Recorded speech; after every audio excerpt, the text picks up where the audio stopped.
Antes de iniciar esta mañana la aplicación de la palabra, quiero hacer una pregunta. Piensa.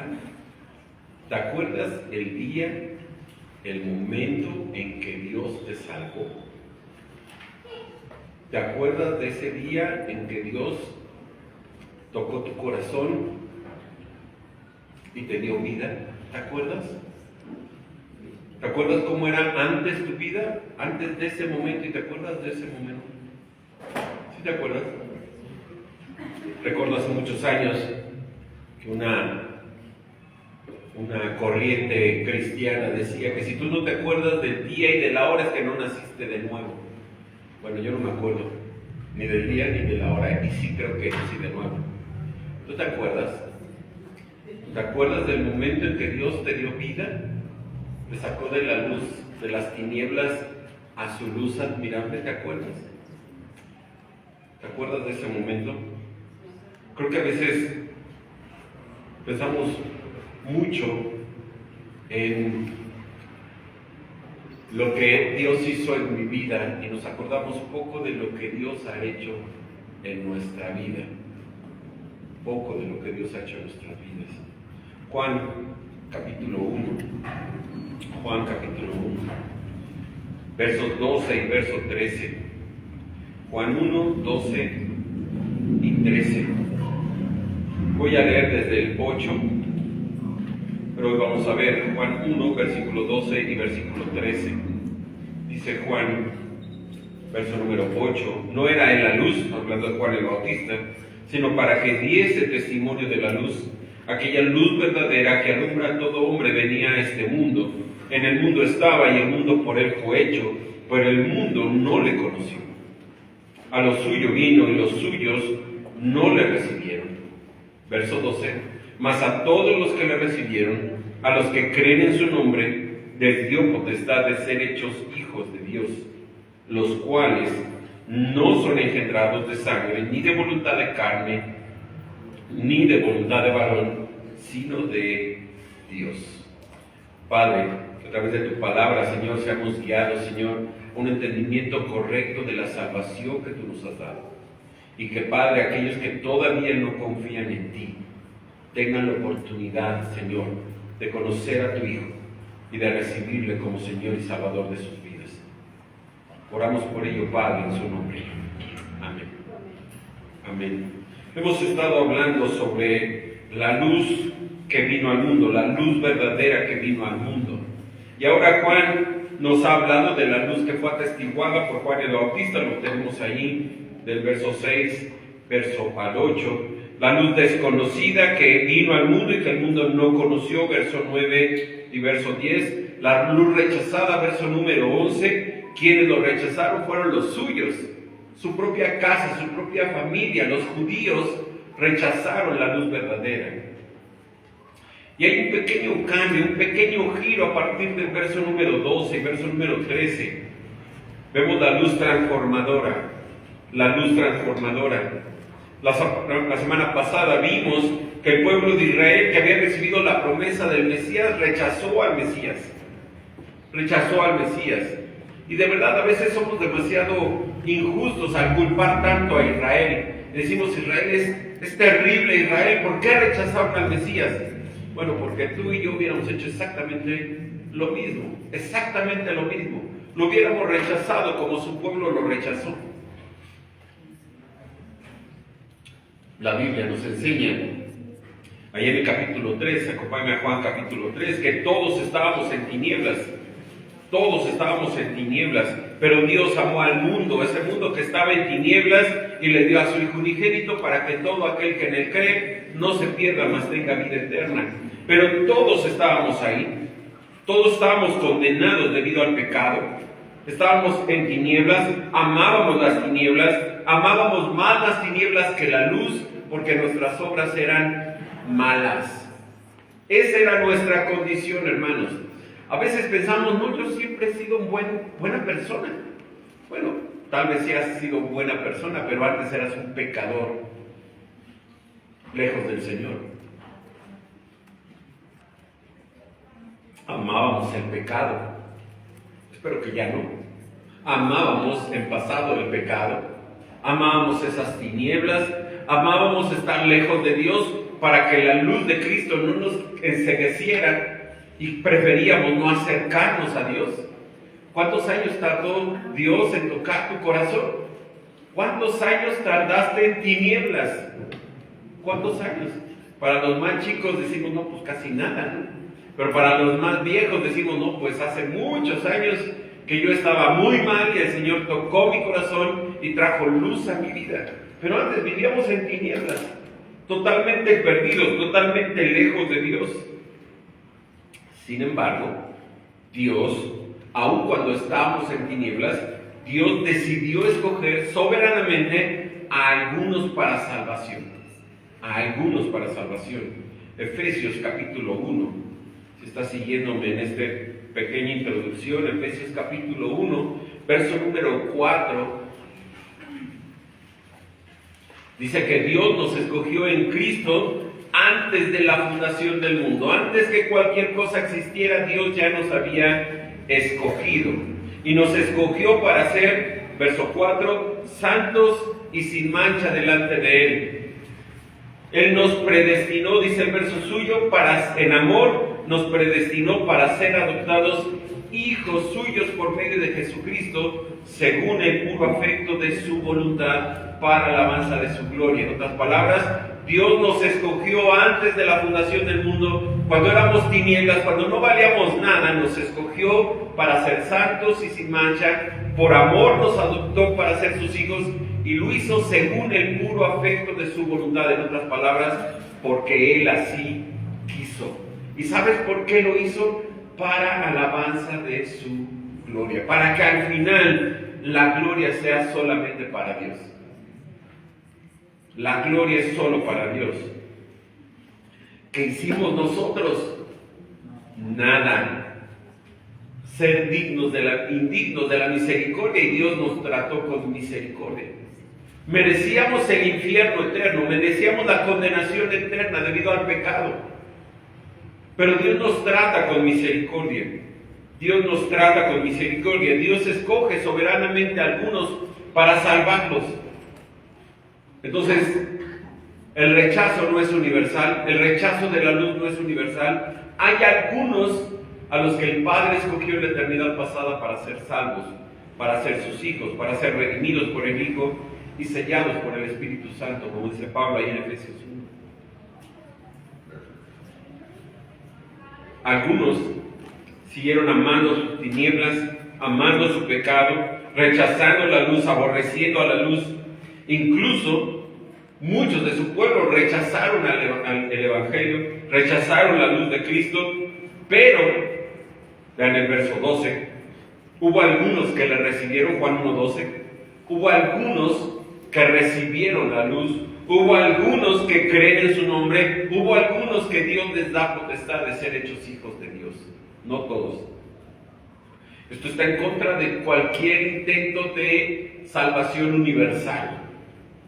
Dios nos salvará a todos, no. Solo aquellos que le recibieron, a los que creen en el nombre de Cristo, aquellos que son hijos de Dios serán salvos. Los demás no. Los demás ya están condenados debido a su pecado, ya están condenados. Ya no hay manera de que salgan de esa condenación, porque simplemente son pecadores. Y recuerden lo que dice Pablo ahí en Romanos: la paga del pecado es muerte. Y no se refiere a muerte física, se refiere a muerte eterna, a la eterna separación de Dios en el infierno. Por aquí Dios escogió a algunos. No podemos explicar por qué unos sí y otros no. Ya vimos ahí en Romanos capítulo 9. ¿Por qué Dios escogió a unos para salvación y a otros no los escogió? No lo sabemos. Es su voluntad soberana. Él es soberano. ¿Por qué me escogió a mí y no escogió a mi vecino? No sé. No tengo la respuesta. Es su voluntad de Dios. Ahora, ¿cómo sabes que no escogió a tu vecino si nunca le has predicado? ¿Cómo sabes que no lo escogió? Tal vez falta que vayas y le prediques a tu vecino, ¿no? En lugar de condenarlo desde ahora. No podemos explicar lo que Dios hace si no entendemos que es Dios quien hace toda la obra de salvación, hermanos. Toda la obra de salvación es divina. Todos los aspectos. Vamos un día a estudiar soteriología, salvación. Todos los aspectos de la salvación de principio a fin son soberanamente guiados por Dios. Nosotros solo somos el objeto de la salvación de Dios. Él hace toda la obra. Toda la obra. Todo fue hecho por Él y para Él. Todo. Todo. ¿Cómo sucedió esto? ¿Cómo es que esta luz transforma? ¿Cómo es que nos cambió a nosotros? Éramos tinieblas, amábamos las tinieblas, amamos el pecado. ¿Cómo es que nos transformó? ¿Qué hicimos nosotros para que nos transformara? Nada. Lo vuelvo a repetir. No hicimos nada. Él lo hace todo. Él es soberano en la salvación. Verso número 12. Juan 1:12. Juan 1:12. Mas a todos los que le recibieron, a los que creen en su nombre, les dio potestad de ser hechos hijos de Dios. La incredulidad no fue universal. Algunos, no todos, algunos le recibieron. Algunos le recibieron. Estos son aquellos que creen en su nombre. Ve cómo lo escribe Juan, intentando cuidar mucho sus palabras. Solo aquellos que le reciben son los mismos que creen en su nombre, y a esos mismos Dios les da potestad de ser hechos hijos de Dios. La única manera de ser salvos es por medio de la fe. ¿En quién? En Cristo. En Cristo. El nombre que se menciona ahí, en su nombre se refiere a Cristo. A Cristo. Todos los que le recibieron significa todos los que creyeron en Cristo y le reconocen como Mesías. Eso sería lo que tendríamos que entender con los que le recibieron. Recibir a Cristo no solamente es, como dicen algunos, abrir la puerta de tu corazón. Eso es imposible, hermanos. Eso es imposible. No podemos abrir la puerta de nuestro corazón. No podemos hacer eso. El pasaje que utilizan de Apocalipsis capítulo 2, el contexto no es un incrédulo, el contexto es la iglesia, y habla del compromiso del cristiano con su Señor, no habla de salvación. Entonces, ¿qué es recibir? Es aceptarle con un corazón agradecido, aceptarle como Señor y Salvador de la vida. Eso es recibir a Cristo. ¿Tú un día? Espero que sí. Un día recibiste a Cristo como Señor y Salvador de tu vida, aceptaste el sacrificio de Cristo, aceptaste que Cristo vino a la tierra a vivir la vida santa que tú y yo no podíamos, aceptaste que vino a morir a una cruz y que en esa cruz murió por nuestros pecados y que Él resucitó para nosotros darnos ¿qué? Vida eterna en Él. Eso es lo que creemos, eso es lo que aceptamos de la obra de Cristo por nosotros. Creer en Cristo no solamente es recibirle, es creer en Él. Aceptar quién es Cristo en nuestra vida. Aceptar quién es Cristo. Y creo que este es un pequeño problema. Porque no todos tenemos la misma información respecto a Cristo. No todos entendemos quién es Cristo. Algunos piensan que fue una buena persona. Juan no nos ha dicho eso. Algunos piensan que fue un buen profeta, un buen maestro, un buen sanador, una persona que sabía dar discursos. Pero eso no es lo que Juan nos ha dicho. Juan nos ha dicho desde el verso número 1 que Él es eterno, que Él es Dios, que Él es creador, que Él es igual a Dios, que comparte la esencia con Dios y que comparte la Trinidad con su Padre y con el Espíritu. Eso es lo que nos ha dicho Juan. ¿Qué tienes que creer en Cristo? Eso, que Él es Dios, que Él es Dios. ¿Te acuerdas del propósito de Juan en su Evangelio? Juan 20, 31, te lo repito para que te acuerdes. Este es el propósito de Juan. Este es el propósito. Estas cosas, dice Juan 20, 31, pero estas cosas se han escrito, otra vez, para que creáis que Jesús es el Cristo, el Hijo de Dios, y para que creyendo tengáis vida en su nombre. ¿Quién es Jesús? Cristo, el Mesías, el ungido, el que Dios escogió para ser el Redentor del mundo. Él es el Hijo de Dios. Él es igual a ¿quién? a Dios, con los mismos atributos, con la misma personalidad, con la misma esencia de Dios. Entonces, si Dios el Padre es omnisciente, el Hijo es omnisciente. Si Dios el Padre es omnipresente, el Hijo es omnipresente. Y sabes que esas cualidades se ven en los evangelios. Se ven en los evangelios, como Cristo lo sabe todo, como Cristo conoce todo, como Cristo es completamente justo, misericordioso, amor, como lo es el Padre. Exactamente igual al Padre. ¿Qué tienes que creer de Cristo? Eso. Y si Cristo no es eso, tú no crees en el Cristo de la Biblia, tú no crees en el Hijo de Dios como se reveló en su palabra. Para algunos Cristo es una buena persona. Y es cierto, es una buena persona. Si tú lees la historia, es una buena persona. Pero eso no es Cristo. Cristo es el Hijo de Dios, el Salvador del mundo, el único en quien hay posibilidad de obtener vida eterna. El único. ¿Te acuerdas cómo le dijeron los apóstoles ahí en Hechos? Pues en ningún otro hay salvación, porque no hay otro nombre bajo el cielo dado a los hombres en que podamos ser salvos, solamente en el nombre de Jesucristo. Y sin Jesucristo no hay salvación.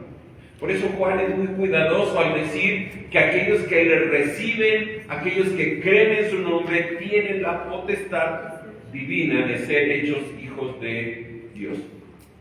¿Quiénes son todos entonces?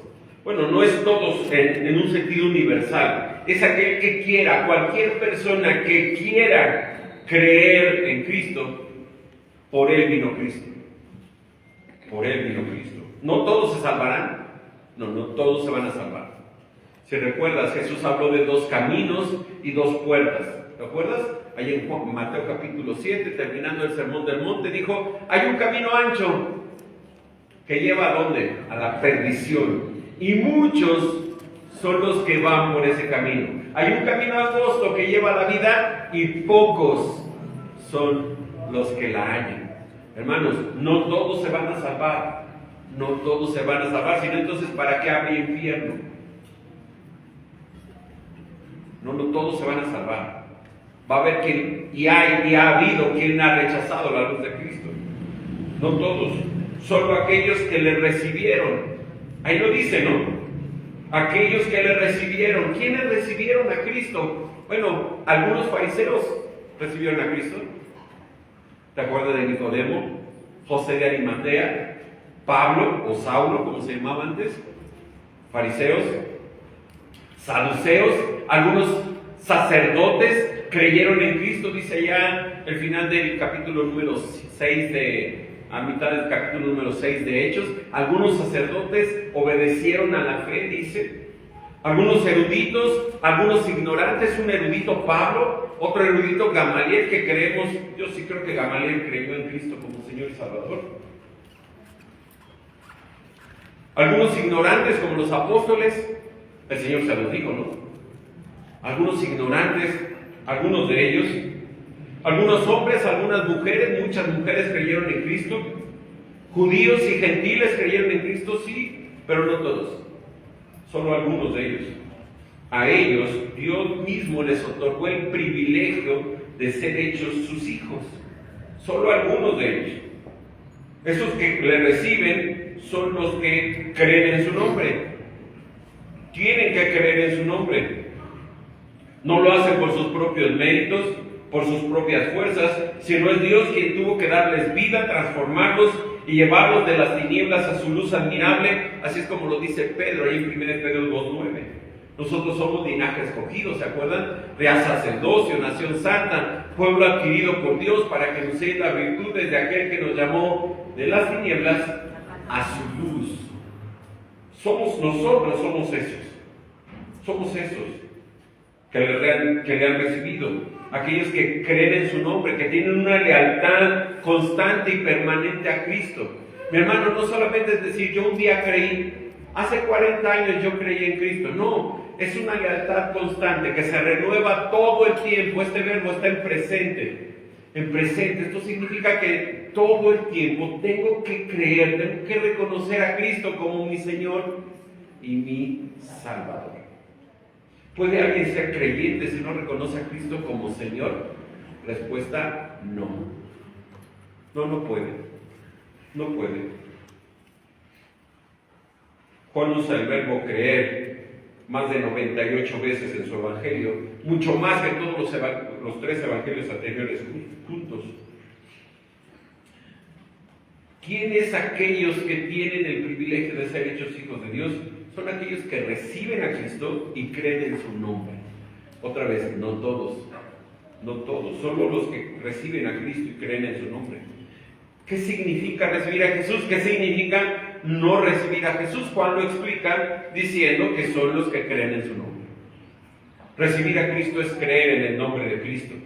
No es que tienen un gran intelecto, no es que tienen un pasado moral, un pasado recto, sino simplemente en algún punto de su vida ponen su fe en Jesucristo. Y te invito a que me acompañes a ver 3 pasajes que hablan de esa condición que antes teníamos y lo que Dios hace en nosotros. Primera de Corintios, capítulo 1. Primera de Corintios, capítulo 1. Verso número 26. ¿Qué fue lo que escogió Dios? ¿Qué fue? ¿Qué somos nosotros? 1 Corintios 1:26. Pues mirad, hermanos, vuestra vocación, que no sois muchos sabios según la carne, ni muchos poderosos, ni muchos nobles. O sea que no nos alaba mucho, ¿no? No somos ni sabios, ni poderosos, ni nobles. 27. Sino que lo necio del mundo escogió Dios para avergonzar a los sabios, y lo débil del mundo escogió Dios para avergonzar a lo fuerte, y lo vil del mundo y lo menospreciado escogió Dios, y lo que no es para deshacer lo que es, a fin de que nadie se jacte en su presencia. ¿Qué somos nosotros?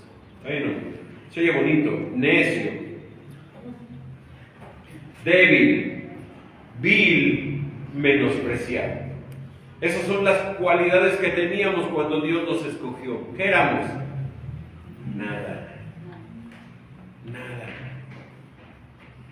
¿Qué tenemos que Dios no nos haya dado? Todo nos lo ha dado Él. ¿Qué somos sin Él? Nada. ¿Qué éramos? Esto éramos. Este pasaje me gusta porque me hace recordar dónde era, de dónde Dios me tomó. ¿Qué soy yo? ¿De qué te enorgulleces? ¿De qué te jactas delante de Dios? Dice ahí al final, ¿no? Para que nadie se jacte, para que nadie se vanagloríe, para que nadie se llene de soberbia, porque todo es por gracia, y de gracia, mis hermanos. La salvación es algo que se nos da por gracia, es un regalo que no merecemos. No teníamos ninguna cualidad que Dios dijera: no, este sí es una buena persona, es un erudito. No, Dios no escogió a esos. Y ahí dice, habla de escogió, ¿no? Verso 26, 27 y 28. Ahí mismo, capítulo 6, 1 Corintios, capítulo 6, verso número 9, unas hojas adelante. 1 Corintios 6, 9. ¿No sabéis que los injustos no heredarán el reino de Dios? No erréis, ni los fornicarios, ni los idólatras, ni los afeminados, ni los adúlteros, ni los afeminados, ni los que se echan con varones, ni los ladrones, ni los avaros, ni los borrachos, ni los maldicientes, ni los estafadores heredarán el reino de Dios. Y todos decimos amén, ¿no? Que no lo hereden, no lo merecen. ¿Estás de acuerdo? Sí, yo estoy de acuerdo. Es palabra de Dios. Pero ve el verso 11. Y esto erais algunos de vosotros. Mas ya habéis sido lavados, ya habéis sido santificados, ya habéis sido justificados en el nombre del Señor Jesús y por el Espíritu de nuestro Dios. ¿Qué éramos nosotros? Bueno, fornicarios, idólatras, adúlteros, afeminados, que se echan con varones, ladrones, avaros, borrachos, maldicientes, estafadores. De ahí nos tomó el Señor. Esto erais algunos, dice, mas ya habéis sido lavados, santificados y justificados en el nombre del Señor Jesús. Hermanos, no teníamos nada. Teníamos todas las credenciales negativas posibles. Todas ellas. Dios tiene que obrar en nosotros por misericordia. Uno más. Lo estudiamos hace algunas semanas, Tito 3.3. Tito 3.3. Este no lo voy a explicar porque ya lo vimos hace poco. Tito 3.3, para recordarlo de dónde éramos, qué éramos nosotros. Tito 3.3 dice Pablo, porque nosotros también éramos en otro tiempo insensatos, rebeldes, extraviados, esclavos de concupiscencias y deleites diversos, viviendo en malicia y envidia, aborrecibles y aborreciéndonos unos a otros. Pero cuando se manifestó la bondad de Dios nuestro Salvador y su amor para con los hombres, nos salvó. ¿Qué éramos? Así. ¿De dónde nos tomó de ese lugar? ¿Merecíamos ser salvos? No. ¿Merecíamos la condenación? Sí. Pero Dios nos dio vida para poder creer en Cristo. Estábamos muertos en delitos y pecados. No teníamos escapatoria. Nuestro destino estaba marcado y el destino era el infierno eterno. Pero Dios obró con misericordia, como dice Pablo ahí en Tito. Dios, por su gran amor con que nos amó, Efesios 2.4, nos salvó. Nos salvó. No poseíamos nada, absolutamente nada. Simplemente vimos la luz de Cristo, la luz admirable de Cristo, escuchamos el Evangelio y creímos en el Evangelio. Pero para poder creer y escuchar, Dios tuvo que darnos vida. Vida. Estábamos muertos, ¿no? En delitos y pecados. Espiritualmente estábamos muertos. Espiritualmente no podíamos creer en Cristo. Entonces creímos porque el Espíritu de Dios obró dándonos vida para poder creer en Él. No podíamos hacerlo de otra manera. La primera muestra de la salvación es que Dios nos hace renacer. Nos da una nueva criatura. Lo vamos a ver con más detalle ahí en el capítulo 3, cuando Jesús le dice a Nicodemo, tienes que nacer de nuevo. Tienes que nacer de nuevo. Y si no has nacido de nuevo, no puedes ver el reino de Dios. No puedes ver la luz de Cristo. Entonces tienes que nacer primero para poder escuchar el Evangelio y poder creer en el Evangelio. ¿Qué fue lo primero que sucedió en nuestra vida cuando estábamos en esa condición pecaminosa? Dios nos dio vida para creer en Él, para poder escuchar el Evangelio y poder aceptar a Cristo como Señor y Salvador de nuestra vida. De otra manera no hubiéramos podido escuchar nada, estábamos muertos, no hubiéramos podido creer, no hubiéramos podido hacer absolutamente nada. Dios tuvo que obrar con misericordia sobre nosotros. Mis hermanos, lo que quiero que entendamos es, ¿qué hicimos nosotros? Ser objeto de la misericordia de Dios. Solamente eso. Solamente eso.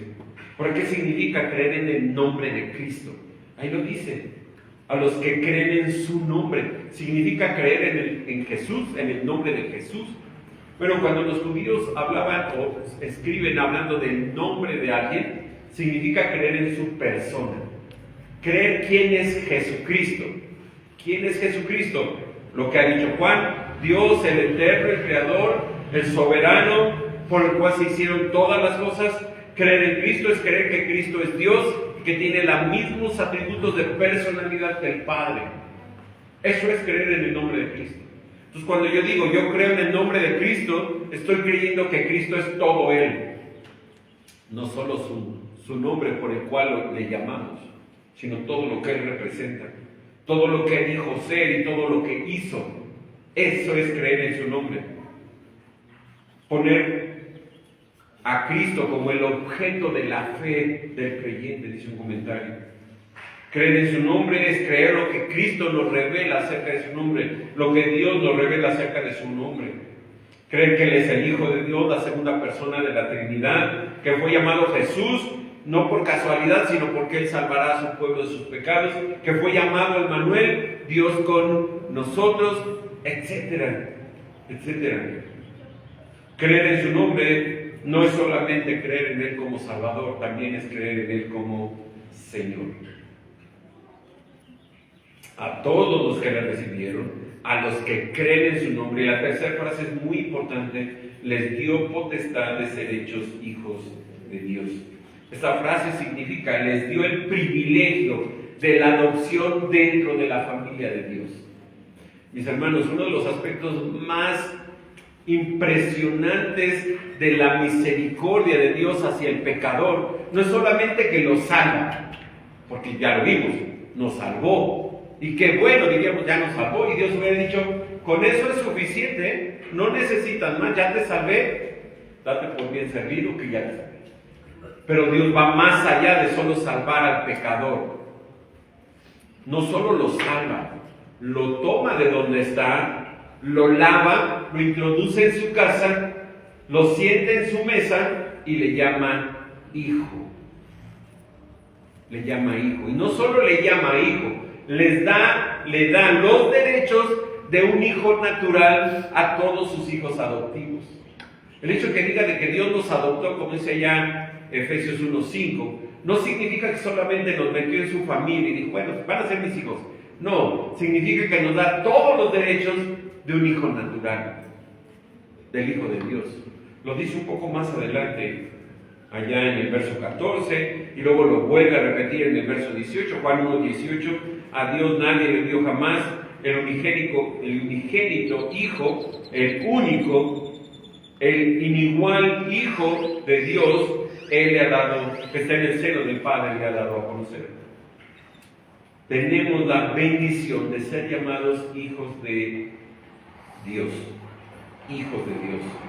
Todo aquel que cree que Jesús es el Cristo, es el 1 Juan 5:1, es nacido de Dios y por lo tanto se constituye en hijo de Dios. Y hay dos hijos, hay dos familias en toda la historia de la humanidad. O eres hijo de Dios o eres hijo de Satanás. No hay otro. Aquel que no es hijo de Dios es hijo de Satanás. Es hijo de desobediencia, dice Pablo en Efesios 2. Es hijo de ira. No es hijo de Dios. Ahora, no todos son hijos de Dios, ¿verdad?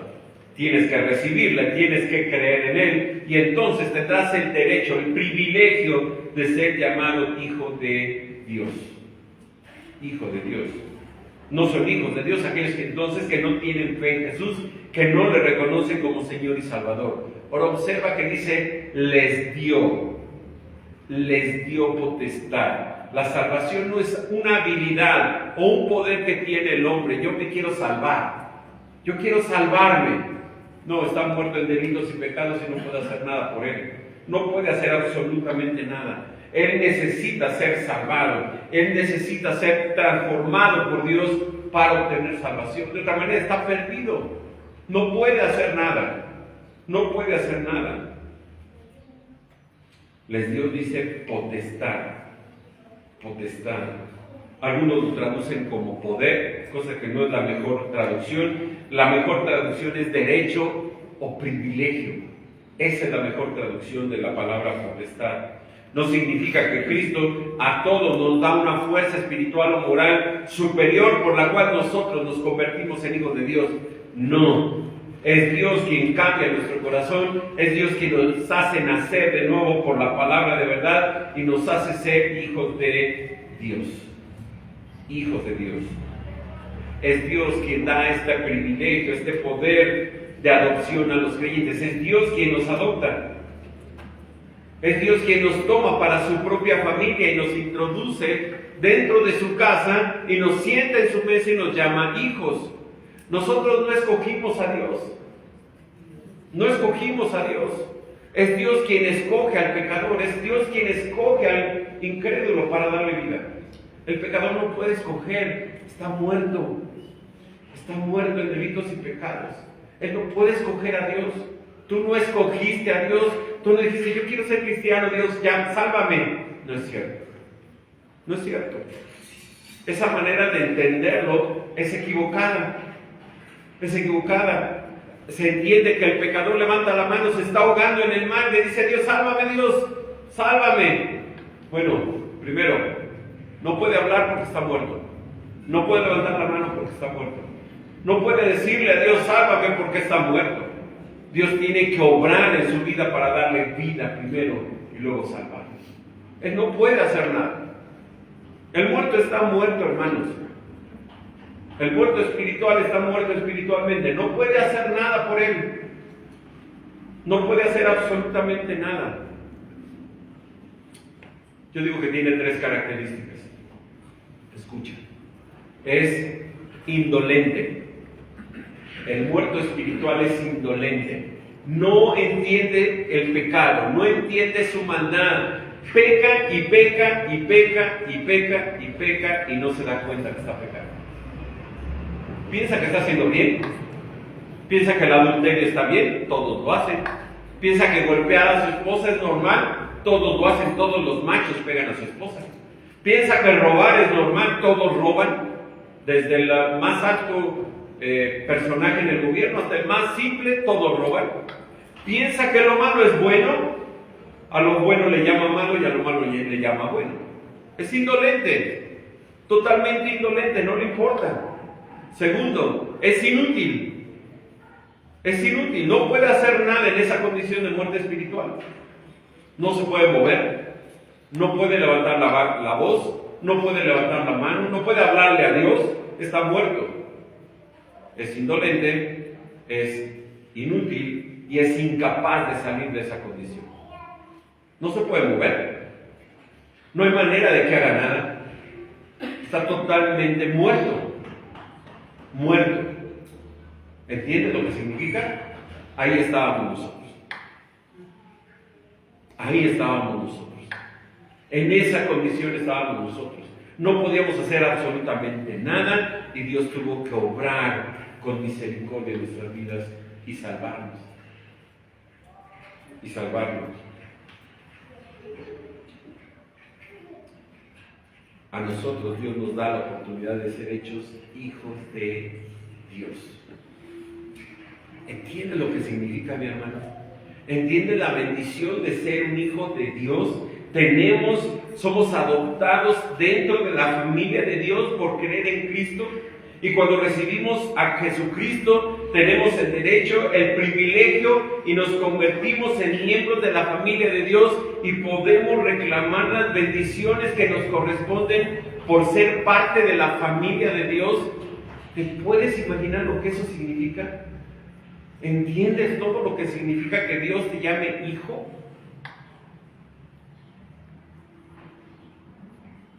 En casa no tenemos entender cuando nuestros hijos nacen y les llamamos hijos.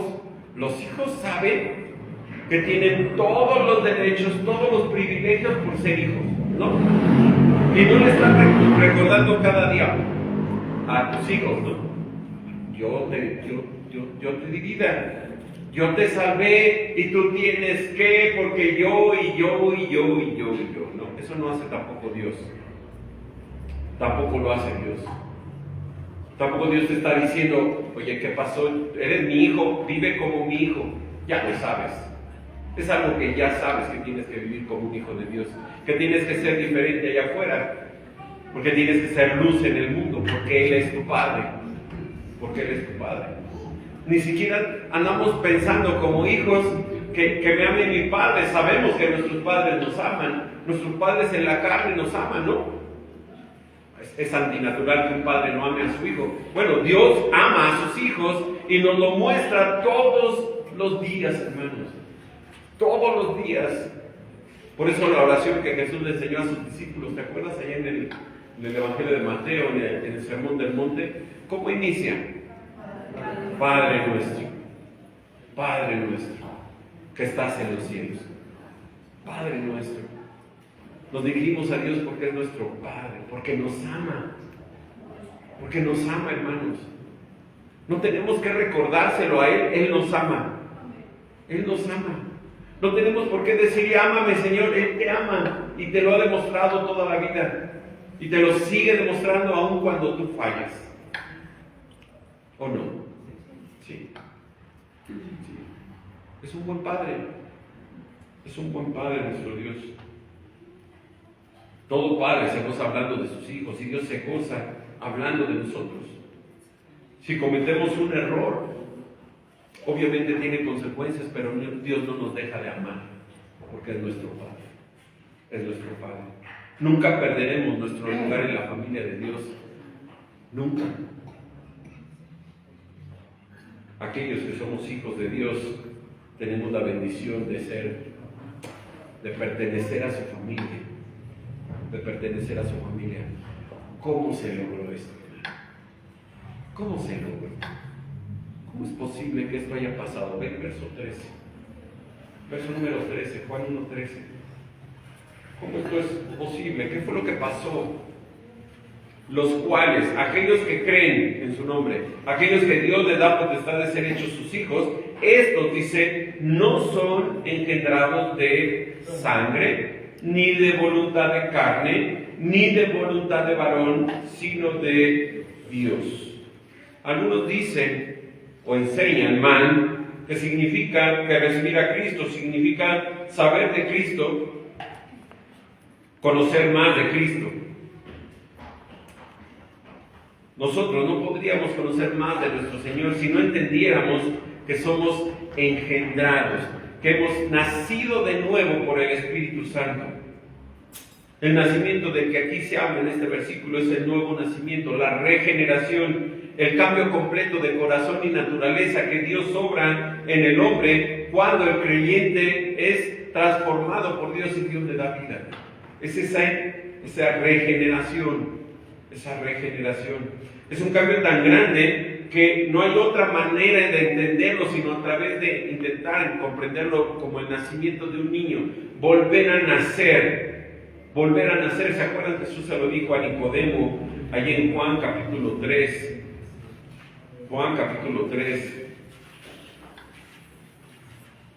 Jesús le dijo allá en el verso número 3 a Nicodemo: de cierto te digo, el que no naciere de nuevo no puede ver el reino de Dios. Y Nicodemo de inmediato preguntó: ¿cómo puede un hombre nacer siendo viejo? ¿Puede acaso volver a entrar en el vientre de la madre y nacer? No, obviamente decimos, no, Nicodemo, no es un nacimiento físico, es un nacimiento espiritual. Jesús se lo dijo, verso 5, de cierto te digo, que el que no naciere de agua y del Espíritu no puede entrar en el reino de Dios.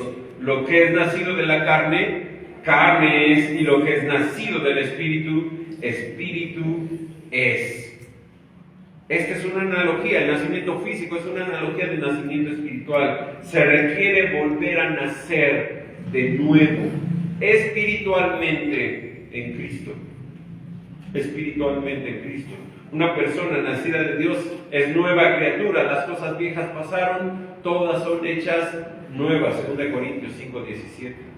Sin embargo, Juan hace un énfasis que cuando nosotros nos convertimos en hijos de Dios, somos hijos que no nacieron de sangre, ni de voluntad de carne, ni de voluntad de varón, sino de Dios.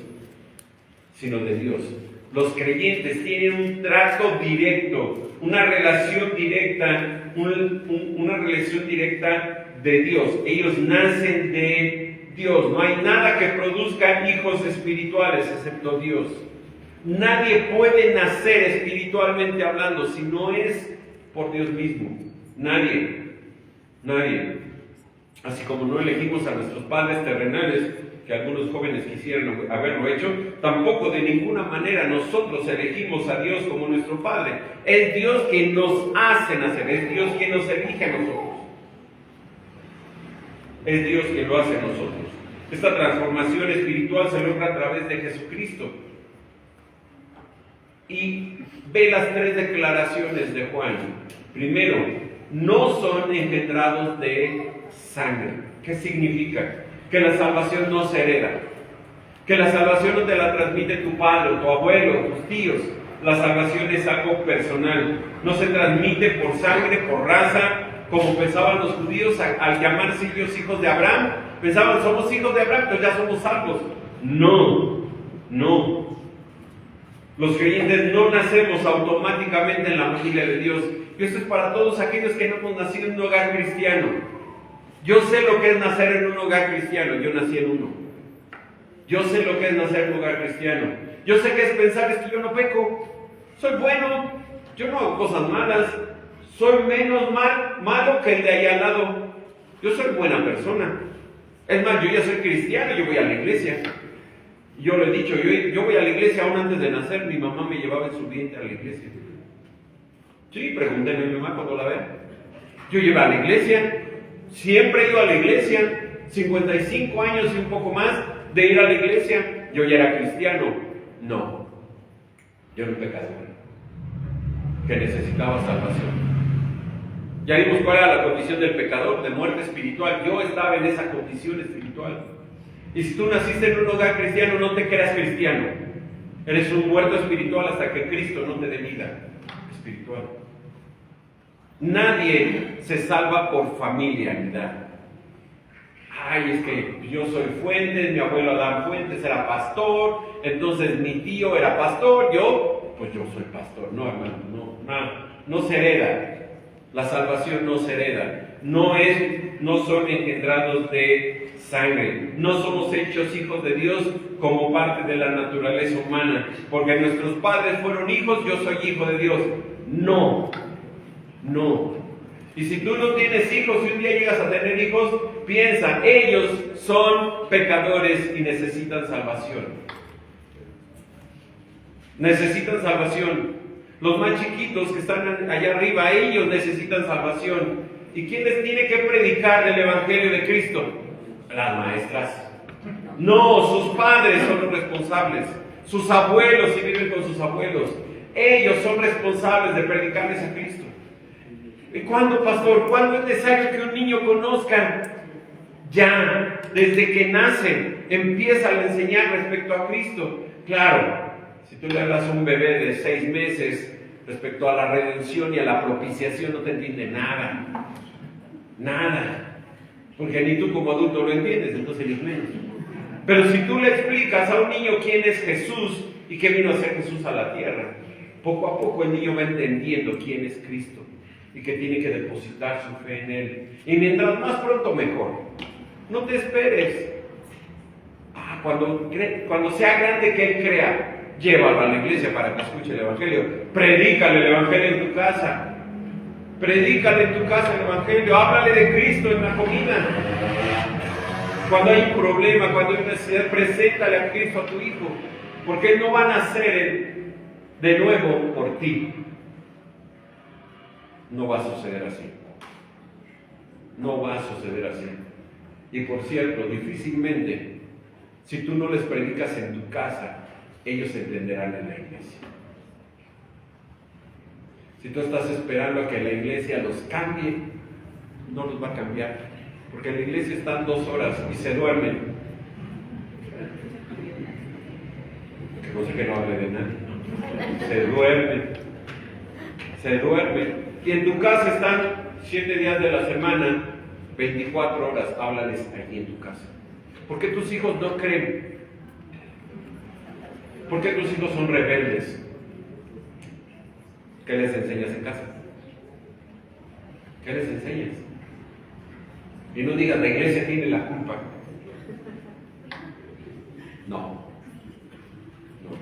No son engendrados de sangre. Segundo, no son ni de voluntad de carne. No es por decisión personal, no es por el esfuerzo propio. Así como un niño no nace por voluntad propia, sino porque su padre y su madre se unieron, tampoco nadie puede producir el nuevo nacimiento por su propio esfuerzo. Yo quiero salvarme, yo quiero nacer de nuevo. No. Jesús se lo dice a Nicodemo, el viento sopla de donde quiere y oye su sonido, mas no sabes de dónde viene ni a dónde va. Así es todo aquel que es nacido de Dios. No sabemos cómo, pero es de Dios el nuevo nacimiento. No es por tu voluntad. Tú no ejerciste tu voluntad, Dios te hizo nacer de nuevo para darte vida. No podemos regenerarnos a nosotros mismos. No podríamos tener la intención o el deseo de un cambio radical en nuestro ser por nosotros mismos, porque no queríamos cambiar. Dios nos cambió. Nos encantaba nuestra vida pasada. No amábamos nuestro pecado. Nos deleitábamos en las tinieblas. ¿Cómo vamos a querer cambiarlo? ¿Verdad que no? Si no hubiera sido por Dios, no hubiéramos cambiado. Mudará, dice Jeremías 13:23, mudará el etíope su piel o el leopardo sus manchas. ¿Podrá cambiar por sí solo alguien de naturaleza? No. No. La naturaleza no se puede cambiar a sí misma. Es que yo quiero ser güero o verde. Pues no, mi hermano, ya. Dios te hizo morenito, ojo café. Ya. No cambies. Así te hizo Dios. Así te hizo Dios. Jesús dijo allá en Juan 3, se lo dice a Nicodemo: lo que es nacido de la carne, carne es, y lo que es nacido del espíritu, espíritu es. La carne engendra carne, mi hermano. Punto. Una rana no puede engendrar un caballo. Sería ilógico. ¿Te imaginas una rana teniendo un caballo? O un caballo teniendo una rana, ¿no? No puede ser posible. ¿O un pez engendrando un elefante? No es posible, hermanos. No es posible.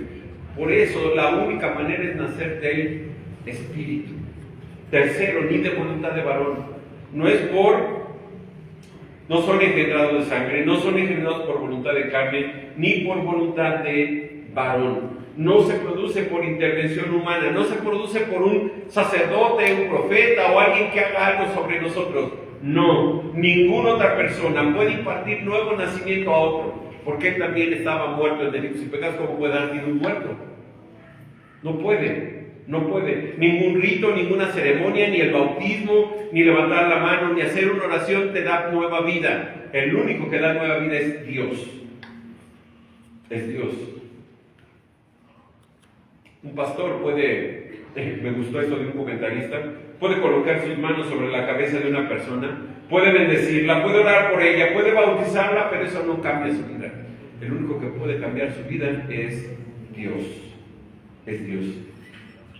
No son engendrados, dice, de sangre, ni de voluntad de carne, ni de voluntad de varón, sino de Dios. Nacemos por voluntad de Dios.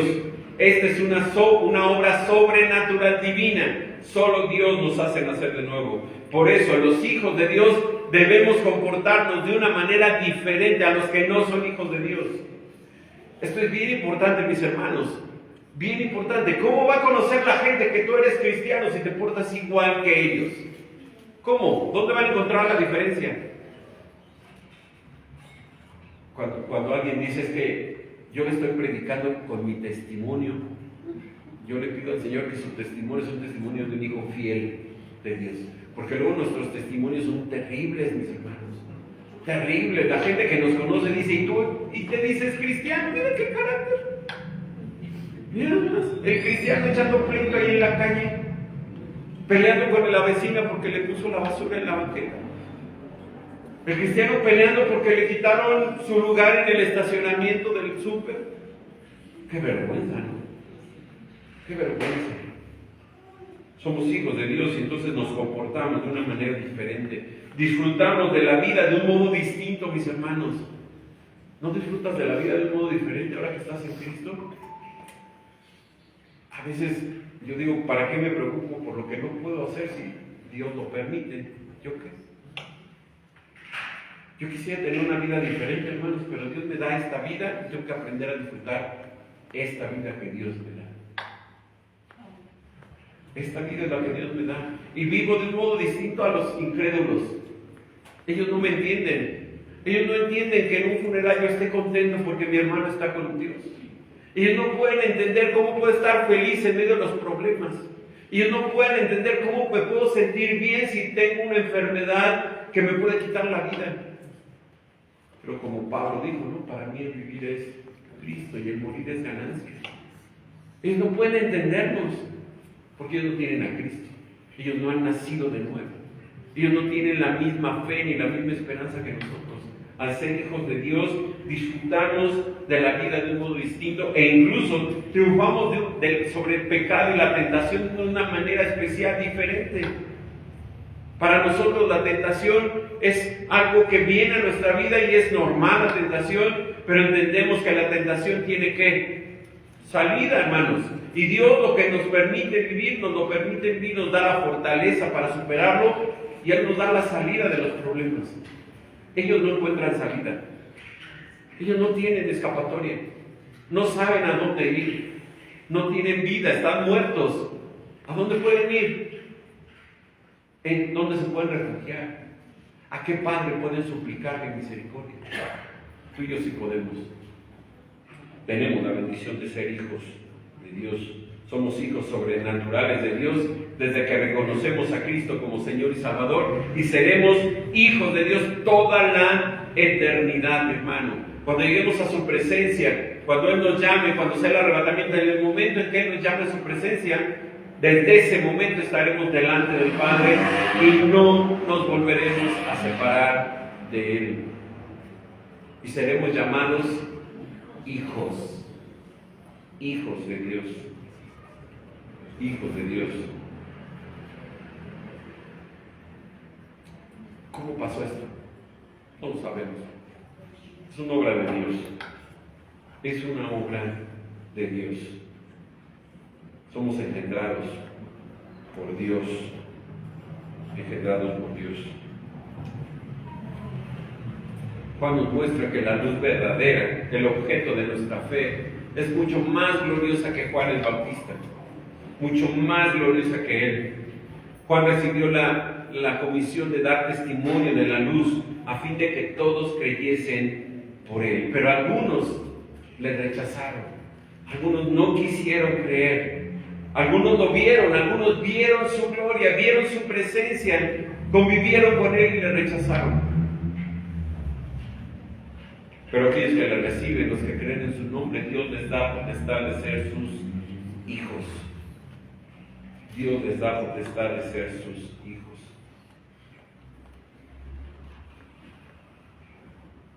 Yo no sé si tú eres un hijo de Dios. Estás aquí, pero no sé si eres hijo de Dios. Tal vez no lo eres. Tal vez estás luchando porque no entiendes si siempre he sido cristiano, ¿cómo es que no soy hijo? Tal vez has escuchado muchas veces respecto al Evangelio, a creer en Cristo. Tal vez te han llamado a creer en Cristo. Tal vez el Espíritu Santo está moviendo tu corazón y está diciéndote, te está preguntando, ¿eres hijo de Dios? ¿Eres hijo de Dios? Yo creo que varios aquí no son hijos de Dios. Creo. Conocen a Dios, saben cosas de Dios, pero no son sus hijos. No son sus hijos. No han reconocido a Cristo como Señor y Salvador de su vida. Siguen pensando que un día va a haber tiempo para creer. Un día Dios me dará la oportunidad de creer. Un día yo podré disfrutar de la bendición de ser hijo de Dios. Bueno, espero que Dios te siga dando oportunidad. Espero. Algunos de los más jóvenes tal vez están pensando, ay, pastor, eso es de viejitos. Ya cuando esté en la edad de mi papá, voy a ver qué hago. Espero que Dios te dé la bendición de esa vida, de tu padre. No lo sé. No lo sé. Y si tú tienes hijos y no son salvos, ora por ellos. Ora por la salvación de tus hijos. Porque ellos necesitan ser salvos. Ellos necesitan la vida que solo pueden encontrar en Dios. Y si tú, mi hermano, eres salvo, eres un hijo de Dios, has creído en Cristo, le has recibido, le reconoces como tu Señor y Salvador, vive como un hijo de Dios. Vive como un hijo de Dios. No vivas, una vida mediocre. No me gusta esa palabra, pero creo que es importante ahora. No vivas una vida mediocre, eres hijo de Dios. Eres un hijo de Dios y vive allá afuera como tal. Vive allá afuera, en el mundo en donde Dios te puso como un hijo de Dios. Y que nadie te haga sentir menos. Eres un hijo de Dios. Y por ser hijo de Dios tienes valor delante de Él. Tal vez para el mundo no somos nada, pero para Dios somos sus hijos. Sus hijos. Padre, gracias por tu palabra, Señor. Gracias por lo que nos enseñas. Padre, oro por aquellos, Padre, que tú nos has dado la bendición de poder ser llamados tus hijos. Por aquellos que hemos creído, hemos depositado nuestra fe en Cristo como Señor y Salvador. Hemos creído en su persona. Hemos creído que Él es el Dios eterno. Hemos creído que Él es el Creador. Hemos creído que Él comparte la misma esencia tuya. Hemos creído que Él es la luz verdadera. hemos depositado nuestra fe en Él y le hemos recibido como Señor y Salvador de nuestras vidas. Y Padre, primero te alabamos por ello, Señor. Te damos las gracias por la obra de salvación en nuestras vidas, porque nos permite eso tener el privilegio de ser llamados tus hijos. Y Padre, ayúdanos a vivir como hijos tuyos, a vivir dignamente, Señor, como hijos tuyos, a mostrar a quienes nos rodean, Padre, que al ser hijos tuyos vivimos de una manera diferente, vemos la vida de una manera distinta, nos enfrentamos a los problemas, a la enfermedad, a cualquier cosa de una manera distinta, porque nuestra confianza, Señor, está en ti, como nuestro Padre. Pero, Señor, también oro por aquellos que probablemente no son tus hijos, o no son tus hijos, por aquellos que no han decidido por Cristo, por aquellos que están esperando, Señor, tal vez un milagro, tal vez que se abra el mar o que se abra el cielo para poder creer. Oro por aquellos, Padre, que todavía aman su pecado, que viven en tinieblas. Oro por aquellos, sobre todo, Padre, aquellos que nacieron en un hogar cristiano, Señor. Porque yo sé la lucha que viven, yo sé la lucha que enfrentan todos los días. Yo sé que tal vez se sienten justos, se sienten santos, sienten que no son pecadores como otros. Pero, Señor, a la luz de tu palabra están muertos en sus delitos y pecados y necesitan salvación. Y oramos por ellos, Padre. Oramos porque tengan misericordia de sus vidas. Oramos porque les des vida eterna, porque les hagas nacer de nuevo y ellos puedan creer en Cristo y reconocerle como Señor y Salvador de sus vidas. Padre, sé con cada uno de los que estamos aquí, Señor, y obra de acuerdo a tu voluntad y de acuerdo a tu propósito en cada uno de nosotros, Señor. Te damos las gracias por tu palabra y oramos, Padre, en el nombre de tu Hijo Jesús. Amén. Bueno, hermanos, solamente para